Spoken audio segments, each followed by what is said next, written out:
ये कहानी एक भक्त और भगवान के प्रेम की कहानी है। किस प्रकार भगवान अपने भक्त की भावनाओं की कदर करते हैं, उनकी भक्ति को सच्चा दिखाने के लिए कैसे वो प्रमाण देते हैं, कैसे धरती पर वो आते हैं। तो आइए इस कहानी में देखते हैं कैसे एक भगवान भक्त के वश में होते हैं। एक बार एक छोटी लड़की होती है, वो अपने माता पिता के साथ वृंदावन जाती है। वृंदावन से उसको बहुत प्रेम हो जाता है। श्री कृष्ण जी से उसका प्रेम दिन बर दिन बढ़ता ही जाता है। वह शादी से पहले बहुत बार वृंदावन जाती है, शादी के बाद भी वृंदावन जाना नहीं छोड़ती और थोड़ी सी बूढ़ी होने के बाद अपने बच्चे, अपने बेटे और बहू के साथ वृंदावन जाती है।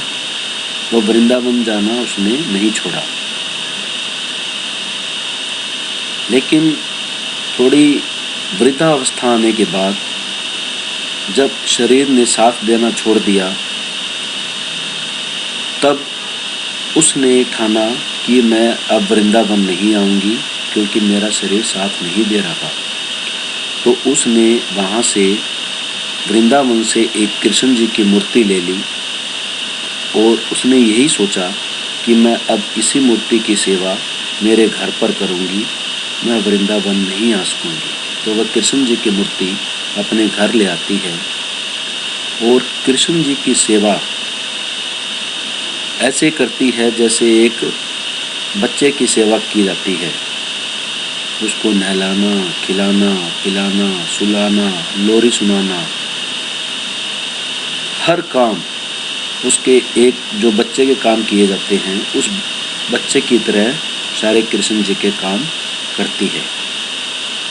तो आइए सुनते हैं इस भजन के माध्यम से कैसे कैसे उस बूढ़ी अम्मा के साथ जीवन में क्या क्या व्यतीत होता है। भगत के वश में है भगवान, भगत के वश में है भगवान, भगत के वश में है भगवान, भगत के वश में है भगवान। भक्त बिना ये कुछ भी नहीं है, भक्त बिना ये कुछ भी नहीं है, भक्त है इसकी शान, भगत के वश में है भगवान, भगत के वश में है भगवान। भगत मुरली वाले की रोज वृंदावन डोले, कृष्ण को लल्ला समझे, कृष्ण को लल्ला बोले, कृष्ण को लल्ला समझे, कृष्ण को लल्ला बोले। श्याम के प्यार में पागल हुई वो श्याम दीवानी, अगर भजनों में लागे छोड़ दे दाना पानी, अगर भजनों में लागे छोड़ दे दाना पानी। प्यार करन वो लागी उससे, प्यार करन वो लागी उससे, अपने पुत्र समान, भगत के वश में है भगवान, भगत के वश में है भगवान। अब आगे देखिए कैसे वो बूढ़ी अम्मा कृष्ण जी की सेवा करती है, कैसे उनके भाव हैं। वो अपने कृष्ण लला को गले से लगा के रखे, हमेशा सजा कर रखे, के लाड लड़ा कर रखे, हमेशा सजा कर रखे, के लाड लड़ा कर रखे। वो दिन में भाग के देखे, के रात में जाग के देखे, कभी अपने कमरे से शाम को झांक के देखे कभी अपने कमरे से, शाम को झांक के देखे अपनी जान से ज्यादा रखती, अपनी जान से ज्यादा रखती अपने लला का ध्यान। भगत के वश में है भगवान, भगत के वश में है भगवान।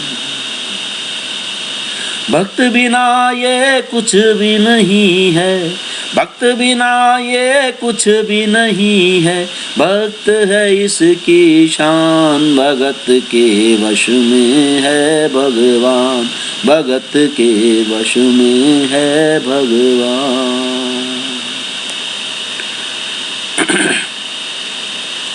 एक दिन अचानक वो बूढ़ी अम्मा बहुत बीमार हो जाती है।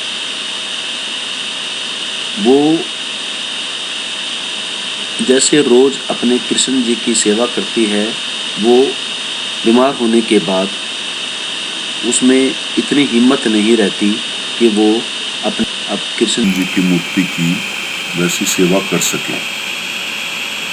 तो वो अपने कमरे से अपनी बहू को आवाज़ देती है, बहू मैं अपने लल्ला की सेवा नहीं कर पाऊंगी, सारी सेवा तुम कर देना, उनको खाना खिला देना, नहला देना, दूध पिला देना। ये बात बहू को बहुत अटपटी लगती है। बहू हमेशा ही बूढ़ी अम्मा की इस सेवा का मजाक उड़ाती है। बहू कहती है, अम्मा मैं अभी ज़रूरी काम कर रही हूँ, मैं ये काम बाद में कर दूँगी। बात टालने के लिए बहू ऐसा कहती है, लेकिन बूढ़ी अम्मा बहुत ज़्यादा विनती करके, बहू तुम मेरा ये काम पहले कर दो, उसके बाद और कोई काम कर लेना, क्योंकि सबसे पहले इसी समय मेरे लल्ला की सेवा की जाती है, और कोई भी काम तुम पूरा दिन कुछ भी करना मैं नहीं टोकूंगी, पहले ये सेवा तुम कर दो। बूढ़ी अम्मा के बार बार कहने पर उसकी बहू ऊपर के मन से न चाहते हुए कृष्ण जी की मूर्ति के पास जाती है और अनमने मन से कृष्ण जी की मूर्ति को सेवा करने के लिए उठाती है। जैसे ही कृष्ण जी की मूर्ति को उठाती है, मूर्ति धड़ाम से नीचे गिर जाती है, और पीतल की मूर्ति होने के कारण जोर से आवाज़ आती है।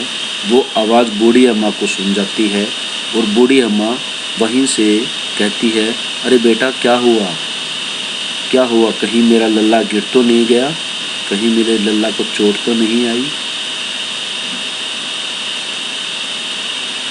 इतना कहते हुए बूढ़ी अम्मा कृष्ण जी की मूर्ति, उस मूर्ति के पास आ जाती है, और मूर्ति को नीचा गिरा हुआ देखते ही जोर जोर से रोने लगती है।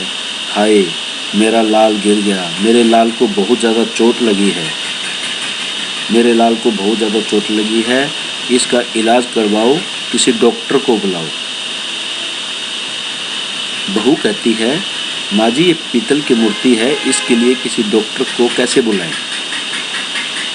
लेकिन बूढ़ी अम्मा नहीं मानती, जोर जोर से रोती है, चिल्लाती है। उसकी रोने की आवाज़ सुनकर के बेटा भी वहीं आ जाता है। बेटे को सारी बात बताई जाती है। बूढ़ी अम्मा कहती है, मेरे बेटे को, मेरे लल्ला को बहुत चोट लगी है, इसके इलाज करने के लिए डॉक्टर को बुलवाओ। बेटा कहता है, माँ ये पीतल की मूर्ति है, इसके लिए डॉक्टर को बुलाने की क्या ज़रूरत है, और किसी डॉक्टर को हम बुला के लाएंगे तो हमारा समाज में मजाक उड़ेगा कि एक पीतल की मूर्ति के लिए डॉक्टर को बुलाया गया। लेकिन अम्मा उनकी बातों को नहीं मानती, वो बस रोती रहती है और यही प्रार्थना करती है कि जाओ डॉक्टर को बुला के लाओ और मेरे लाल का हाल दिखाओ, मेरे लाल का इलाज करवाओ। बहुत ज़्यादा कहने पर बेटा अपने एक मित्र डॉक्टर के पास जाता है और मित्र डॉक्टर को सारी बात समझा करके फिर कहता है तुम मेरे साथ चलो और उसको पीतल की मूर्ति को देख करके मेरी माँ को ये कह देना कि तुम्हारा लल्ला बिल्कुल ठीक है, मेरी माँ ठीक हो जाएगी, वो नहीं रोएगी, उनकी तबीयत ख़राब है। डॉक्टर को भी एक बार ये बात बड़ी अजीब लगती है, लेकिन मित्र की बात को कैसे टाला जा सकता है। वो कहता है चलो चलते हैं और तुम्हारी माँ को कह दूंगा कि पीतल की मूर्ति तुम्हारा लल्ला बिल्कुल ठीक है। डॉक्टर उनके घर आता है, पीतल की मूर्ति को हाथ लगा करके कहता है माँ जी ये बिल्कुल ठीक है। तो देखिए भजन के माध्यम से कैसे बूढ़ी अम्मा की ये हालत होती है, कैसे बूढ़ी अम्मा उस पीतल की मूर्ति के गिरने पर रोती है।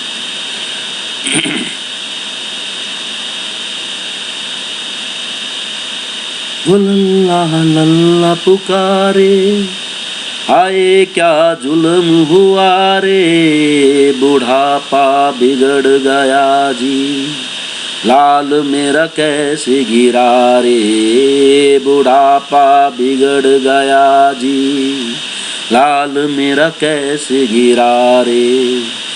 जाओ डॉक्टर को लाओ, लाल का हाल दिखाओ, अगर इसको कुछ हो गया मुझे भी मार गिराओ, अगर इसको कुछ हो गया मुझे भी मार गिराओ।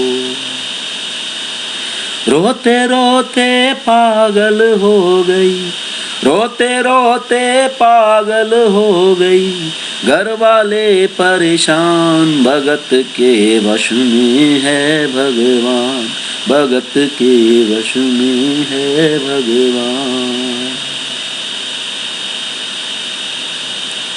तो आइए आगे भजन में देखते हैं कैसे डॉक्टर उस पीतल की मूर्ति को चेक करता है और बूढ़ी अम्मा से क्या कहता है। नबज को टटोल के बोले, ये तेरा लाल सही है, कसम खा के कहता हूँ कोई तकलीफ नहीं है, कसम खा के कहता हूँ कोई तकलीफ नहीं है।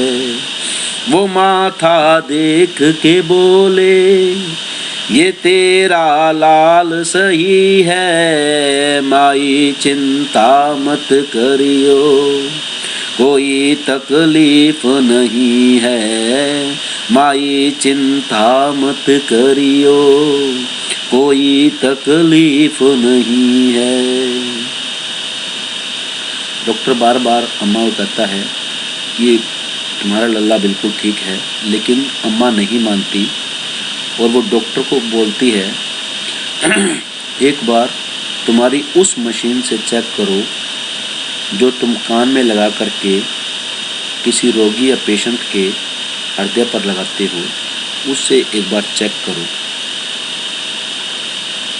तो पता लगेगा कि मेरे लल्ला को क्या दिक्कत है। डॉक्टर अपनी वो मशीन निकालता है बैग में से, अपने कान पे लगाता है और जैसे ही कृष्ण जी की मूर्ति के ऊपर हृदय के ऊपर लगाता है, उसमें से आवाज़ सुनाई देती है, धड़कन की आवाज़। वो एक बार नहीं 10 बार 15 बार चेक करता है, लेकिन उसके अंदर से आवाज़ आ रही होती है।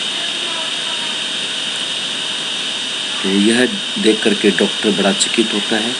आगे देखिए भजन में कैसे डॉक्टर की हालत होती है।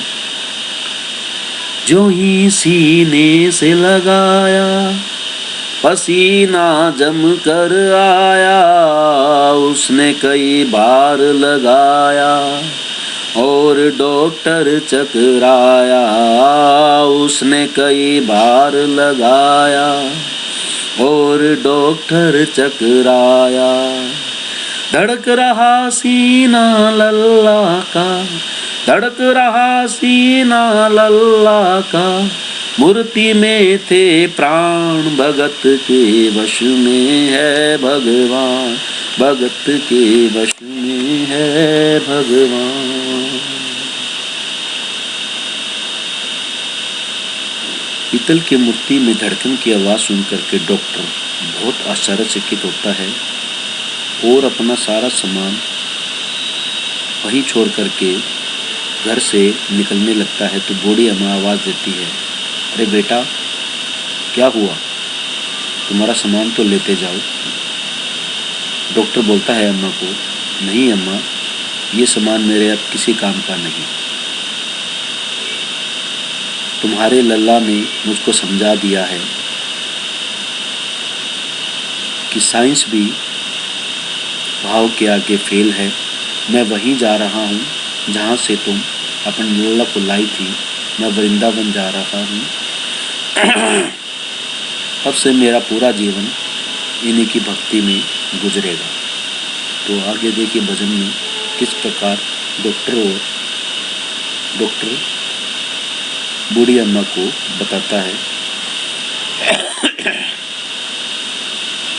देख तेरे लाल की माया, बड़ा घबरा रहा हूँ। जहाँ से तू लल्ला लाई वहीं पे जा रहा हूँ। जहाँ से तू लल्ला लाई वहीं पे जा रहा हूँ। लाल तेरा जुग जुग जिए, बड़ा एहसान किया है। आज से सारा जीवन उसी के नाम किया है। आज से सारा जीवन उसी के नाम किया है। बनवारी तेरी माँ नहीं पागल, बनवारी तेरी माँ नहीं पागल। पागल सारा जहान भगत के वश में है भगवान, भगत के वश में है भगवान। भक्त बिना ये कुछ भी नहीं है, भक्त बिना ये कुछ भी नहीं है। भक्त है इसकी शान, भगत के वश में है भगवान, भगत के वश में है भगवान। डॉक्टर बूढ़ी अम्मा के बेटे को अपने पास बुलाकर कहता है, अरे तुम अपनी माँ को पागल बता रही थी। अरे ये तुम्हारी माँ पागल नहीं है, पागल तो ये सारी दुनिया है, पागल तो सारा ये जहान है।